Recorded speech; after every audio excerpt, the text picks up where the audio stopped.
মসজিদের যে ইস্যুটা একটা নন ইস্যুতে পরিণত হয়েছে, সেই যে সরকারে আসার পরে শুভেন্দু অধিকারী বহু আগেই একটা নোটিফিকেশন দেওয়ার চেষ্টা করেছিলেন যে রাজ্যে মানুষ যখন ঘুমিয়ে থাকে তখন জোরে জোরে সকালবেলায় চিৎকার দিয়ে আজান দেওয়ার তো কোনো দরকার নেই। আপনারা যারা আজান দিতে চান তারা সময় জানেন, নিজের বাড়িতে আজান দেবেন, মসজিদে গিয়ে আজান দেবেন, সমস্যার কিছু নেই। কিন্তু মাইক বাজিয়ে সবার ঘুম ভাঙানো, যারা ওই ধর্মে বিশ্বাস করে না বা যারা ওই ধর্মের মানুষ নন, তাদেরকেও সকালবেলা আপনি ঘুম ভাঙিয়ে দেবেন, 5 বার আপনি তাদেরকে ডিস্টার্ব করবেন, এর তো কোনো মানে হয় না। প্রিয় দর্শক, অন্য মঞ্চে আলোচনায় আপনাদের সকলকে আমন্ত্রণ জানাচ্ছি। আজ আমাদের সঙ্গে আমন্ত্রিত অতিথি হিসেবে আছেন। আমরা দেখছি প্রত্যেক শুক্রবার নতুন করে করে একটা ঝামেলা পাকানোর চেষ্টা হচ্ছে। সেই যে আজকে 2 মাস আগে বিজেপি সরকারে এলো, তারপর থেকেই দেখছি আমরা রাজাবাজারে গন্ডগোল, পার্ক সার্কাসে গন্ডগোল, একটা নতুন গন্ডগোল এখন পাকানোর চেষ্টা হচ্ছে। এবং কে পাকাচ্ছেন? পাকাচ্ছেন রাজ্যের একটি দলের নেতা, একজন বিধায়ক নওশাদ সিদ্দিকী, নাম করেই বলছে। আর আপনি যদি আমার এই চ্যানেলে নতুন হয়ে থাকেন তাহলে চ্যানেলটি সাবস্ক্রাইব করে পাশে থাকবেন।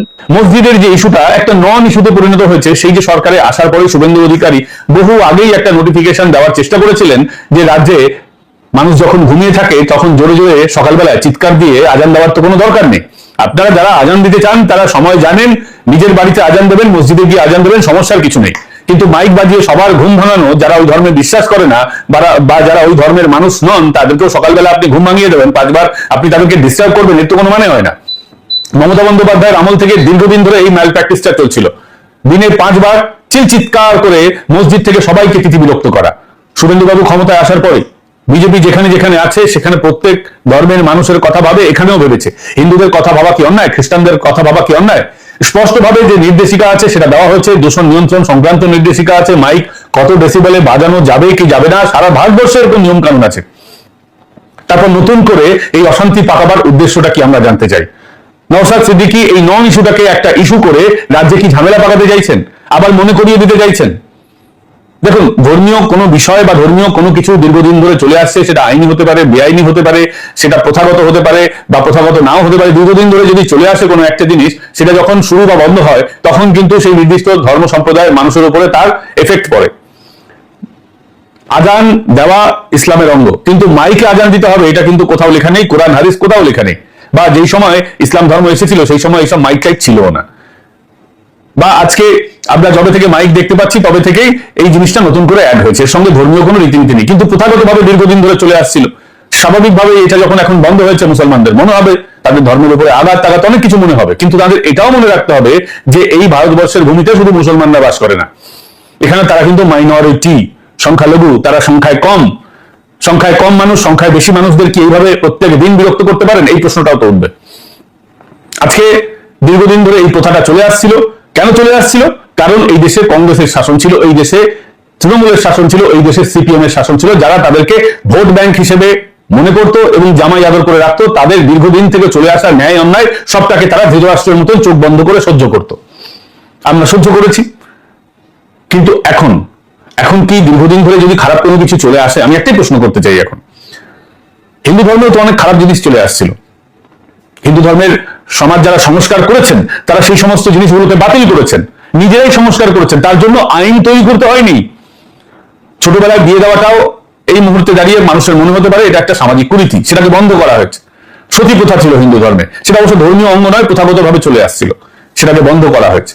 কিন্তু আপনাদের ধর্মে যদি কোনো কিছু খারাপ, কোনো কিছু কুরীতি থাকে, আমি ধর্মে খারাপ আছে বলবো না, আমি প্রথাগতভাবে বলছি। আবার বলছি যে আজান দেওয়াটা, এই মাইকে করে আজান দেওয়াটা কোনোভাবেই ইসলামের অঙ্গ নয় বা ধর্মীয় অঙ্গ নয়, এটা প্রথাগতভাবে চলে আসছে।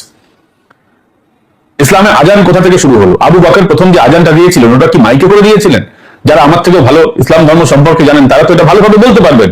তিনি তো নিজের খালি গলায় জোরে আওয়াজ করে আজান দিয়েছিলেন। তাহলে আজকে বদল হলো কেন? বা কোরআন হাদিসে কোথাও কি লেখা আছে মাইকে করে দিতে হবে?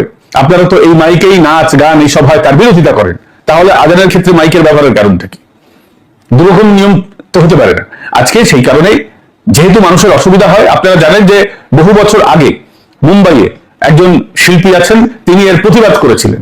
তারপর তাকে কতটা সহ্য করতে হয়েছিল, তাকে বলিউড থেকে কার্যত ব্যান করে দেওয়া হয়েছে। সোনু নিগমের কথা আমি বলছি, তার বাড়ির পাশেই মসজিদ। সোনু নিগম সকালে ঘুমোতে পারেন না, একজন শিল্পী এমনিতেই হয়তো অনেক রাতে ঘুমোতে চান, ভোরবেলা 4টের সময় চিৎকার শুরু হয় তার কানে, তিনি ঘুমোতে পারেন না। এরকম মসজিদের পাশে যারা বাস করেন সকলেই জানেন কি অসুবিধাটা না তাদের হয়। অথচ নওশাদ সিদ্দিকী এই বিষয়টাকে কেন্দ্র করে হাঙ্গামা করতে চাইছেন। রাজ্যের ডিজিকে তিনি একটা চিঠি পাঠিয়েছেন, সেখানে কারণ জানতে চেয়েছেন এবং সেখানে কার্যত তিনি ঘুরিয়ে ফিরিয়ে অভিযোগ করছেন যে পুলিশ নাকি এই মাইক খুলে নেওয়ার নাম করে ডিস্টারবেন্স করছে, মুসলমানদের ডিস্টার্ব করছে, ভয় দেখাচ্ছে, এরকম নওশাদ সিদ্দিকীর অভিযোগ। আমি তার ফেসবুক প্রোফাইলেও দেখিয়ে দিতে পারি। নওশাদ সিদ্দিকীর যদি আমরা ফেসবুক প্রোফাইলে যাই তাহলে আমরা দেখতে পাবো তিনি সেই চিঠিটা আপলোড করেছেন এবং এই বিষয়টাকে তিনি একটা রাজনৈতিক বিষয়ের দিকেও কিন্তু নিয়ে যেতে চাইছেন। তিনি সরাসরি এই আপনাকে বলে রাখি যে নওশাদ সিদ্দিকী এই মামলা করার জন্য সেই বিকাশ রঞ্জন ভট্টাচার্যকে বেছে নিয়েছেন।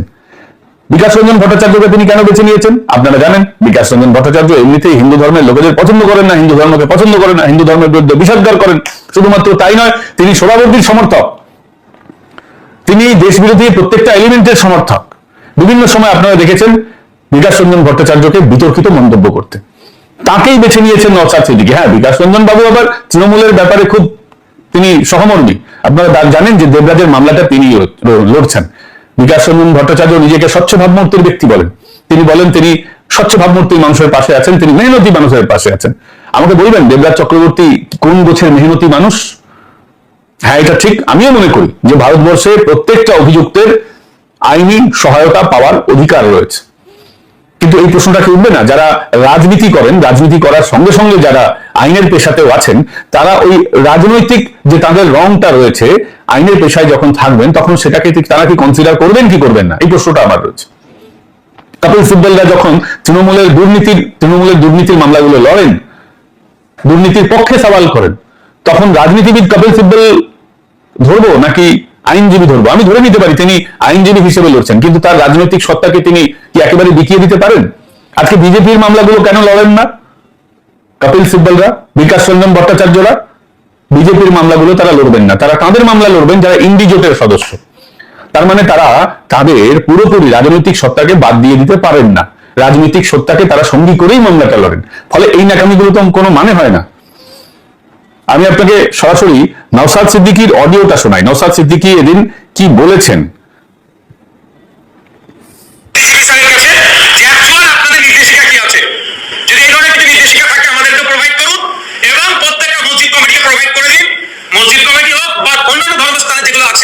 মন্দির হোক, গুরুদ্বার হোক, গির্জা হোক, যারা সাউন্ড সিস্টেম ইউজ করে নিশ্চিতভাবে কোনো যদি নির্দেশিকা থাকে নির্দেশিকার মধ্যেই থাকবে, নির্দেশিকার বাইরে যাবে না।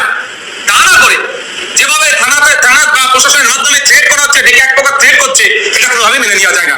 দাবি এই যে চাপিয়ে দেওয়ার যে চেষ্টা চলছে এর বিরুদ্ধে আমি খুবই তাড়াতাড়ি কলকাতা হাইকোর্টে যাচ্ছি। আর একটা আপনাদের মাধ্যমে সাধারণ বিশেষ করে মুসলিম সম্প্রদায়ের মানুষকে বলবো, কারো প্ররোচনায় পা দেবেন না। আইন বিচার ব্যবস্থার প্রতি আমরা ভরসা ছিল, আছে, থাকবে। আমরা আইনি লড়াই করব।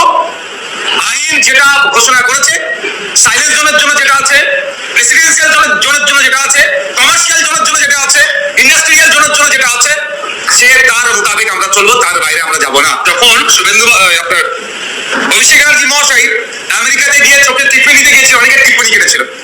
আমি কিন্তু আপনারা শুনলেন নওশাদ সিদ্দিকীর কথা। এখানেও কিন্তু মারাত্মক ছল চাতুরি রয়েছে। ধরুন সাইলেন্স জোনে কোনো ধরনের আওয়াজ করা যায় না, এমনকি বাইকের হর্নও আপনি দিতে পারবেন না, বা আপনার চার চাকা থাকলে সেই হর্ন দিতে পারবেন না।